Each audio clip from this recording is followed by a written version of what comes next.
All right. Hey, what's up, guys? It's Shop Master. I'm here with Creative Director Ryan Santos on NBA Live 18. Ryan, let's talk about the one. That was like one of the big things that you guys just revealed. Can you give us a little bit more information on it? Sure, yeah. The one's really, we wanted to provide players with a whole new way to play and really create this basketball world for them, connecting the league and the streets and really allowing you to play, how you want and progress your creative character.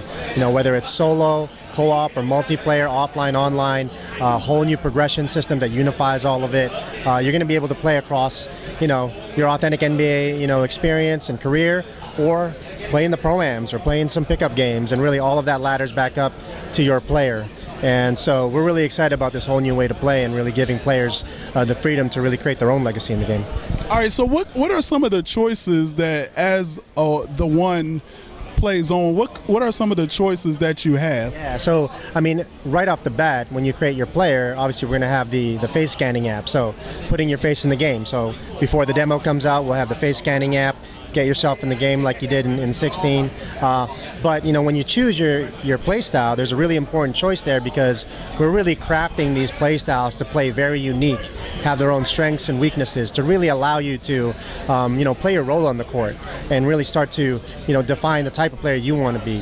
So from that initial choice, that's a very important one, because all of these play styles have different signature abilities that basically give them a bit of a boost depending on what they do. So when you play as the rim protector in his example, their signature ability is the intimidator.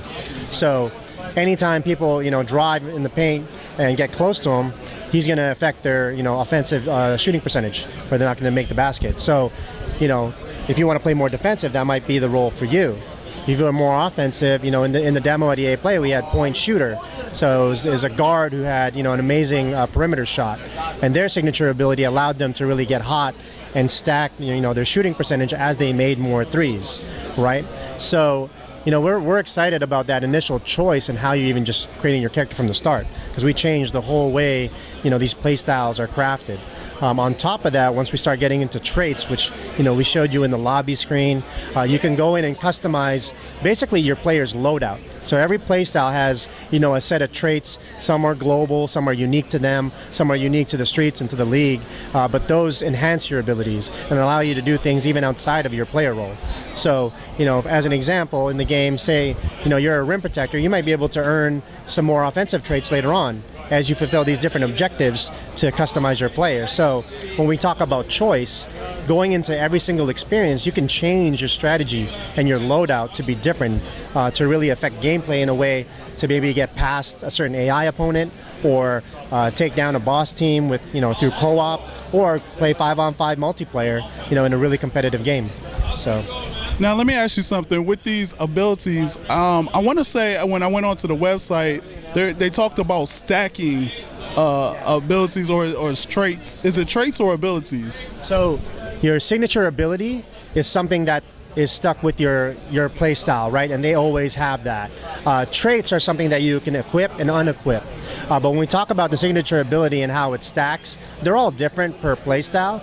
But as an example for, let's say the point shooter, I'll actually just go into the game real quick, and you can't see this, but we can kind of walk through it and I'll show you. It's easier to show you on the screen. So let's say I pick the point shooter. So they're all about running the offense while spacing the floor with knockdown shooting ability. And actually I stand a little bit corrected here. Their signature ability is give and take. So give and take is getting an assist gives you a stackable boost to your three-point shooting. So every time I dish and I get an assist, it ups my three-point ability. And there's different levels, right? So that's what we talk about when these things can stack. And it's a little different for everybody.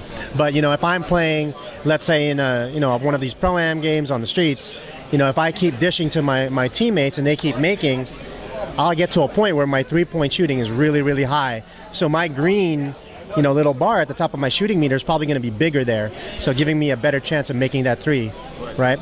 So, it changes the way gameplay is going to be, because we're giving you real choice there to affect, how you play, how your play style plays, and how you play with different people.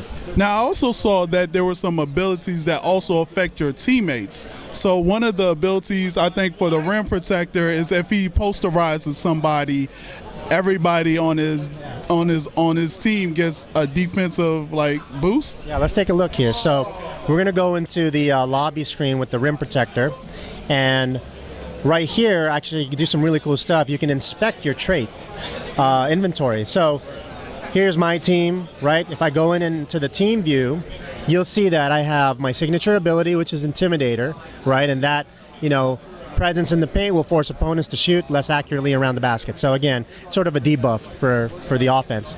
As I get into my other traits, I got this one, wind sprint. So we know all big men, they're a little bit slow, especially when you're inbounding the ball. You want to get down the court, especially in a pickup game. So wind sprints allows me to, sprint up the court without it affecting my, my stamina. Here's pick and roll trait, so it boosts the finishing at the rim after setting a screen and rolling to the basket and getting that, that pass. So I have a better chance at finishing with that pick and roll trait. And then the last one here is brick wall. So I can set really hard screens that'll actually knock down opponents, right, when I have that equipped. And the cool thing is, if I want to swap the trait now, I go in here, I'm in my inventory screen, I can go in and pick a different one. So, we got here, quick recovery. So this actually, as a big man, sometimes you get your ankle broken if you got a good guard, saucing you up.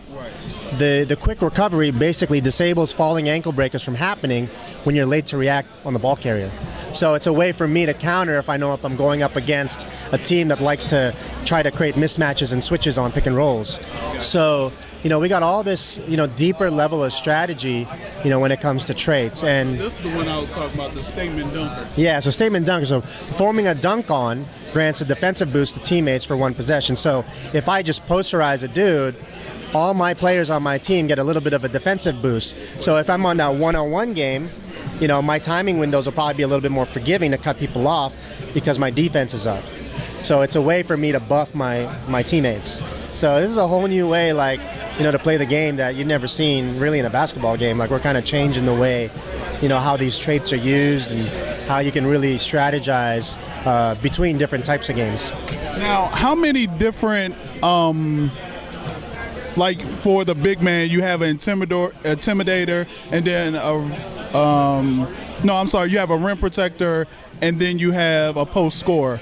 How many different variations are we looking at here? Because I know there's only a certain amount for EA Play, so we have 3 of those available because those are the one we started tuning and really wanted to get feedback on. But we plan to release a lot more at launch. We can't go into numbers today, but we want to have a good variety of play styles to really allow people to choose the type of player they want to be. And so hopefully that represents really, sort of the majority of the type of play styles that people want. Right. So we'll have a few though in each of the guard, wing, and big classes. You'll have a few play styles within each. All right. Does the one have an end game? Is there an end to the one at some point? There isn't. So the one is really about allowing players to define the type of legacy they want to leave behind. So in other games we siloed the modes a lot, right? So if you want to play offline, you're only going to be able to level up there, finish your NBA career, win championships. Has nothing to do with what I'm doing in Pro-Am or on the streets. With the one, if you want to be the best in the NBA, you can play multiple seasons and win multiple championships and never play in the streets. But if you want to be a guy like, let's say, Kevin Durant, who's played in all the Pro-Ams, played in NBA, he might even win a championship this year, you could actually do that too. And the cool thing about the one is we're tracking this new metric called hype score. So you got street hype and league hype. So when I'm playing in the league, I'm earning league hype. If I'm playing in the streets, whether it's a pickup game or Pro-Am game, I'm earning street hype. We combine the score of the two, and that creates your one score. So for those people who really want to see where they rank against their friends, the community, the world, we're going to have the one score in the leaderboard to show where you rank. Now, do you break it up as far as position? Because if I want to be like the best big man, on to filter by ideally play style, position, things like that. But it's more about the play style. Okay. Yeah. Also with the one, how many parts are there in the game? Well, if you think about it, we talked about a lot. You can play solo offline, right, with your career. You could play online multiplayer with our new live events. That's another big feature for us. So think of those as, you know, kind of like NBA Live Mobile. You got these events that are time-based. We could have a live event where you play co-op, you try to take down a boss team with a legend on it, and you earn a specific reward in our reward crate. So that's a way to play. And then you have online multiplayer, 5-on-5. You know, you basically play, you know, that competitive type of game. And we're gonna have, you know, again, more information about new ways to play coming out in August for the demo. But there's gonna be a lot of ways to play solo, co-op, and multiplayer, and really level your character, you know, in the one experience. Okay, so I saw. And I don't know if I saw Berry Farms as one of the parks, and I know that wasn't one of the ones on the screenshots that you showed. I haven't got to take a look at it now. I'm from DC, so I know where Berry Farms is. I know how it looks. Do y'all guys go out there and scale those things, like look at everything that is around? We do. So we take pride in our authenticity of those courts, and you saw that in the last game, and you saw that in the Drew League here. So when our artists went out to Berry Farms, right, they scanned the entire court, took pictures of all the surroundings to really capture, you know, what it looks like, you know, what it feels like to be there. And then, you know, we're partnering with the Goodman League, so you're going to see that coming into the game as well. So, you know, again, we're gonna take all the same sort of attention to detail to really nail, you know, all these new courts that we're putting into the game. And you know, EA Play, you saw Venice and Rucker and the Drew, and all those look legit. Like, we literally updated the Venice court, I think just a few days before the demo was done, because we saw that they painted the surface. So boom, we just put that right in with the blue and the light blue and all that. So, I mean, that's the type of stuff we can update as things change too.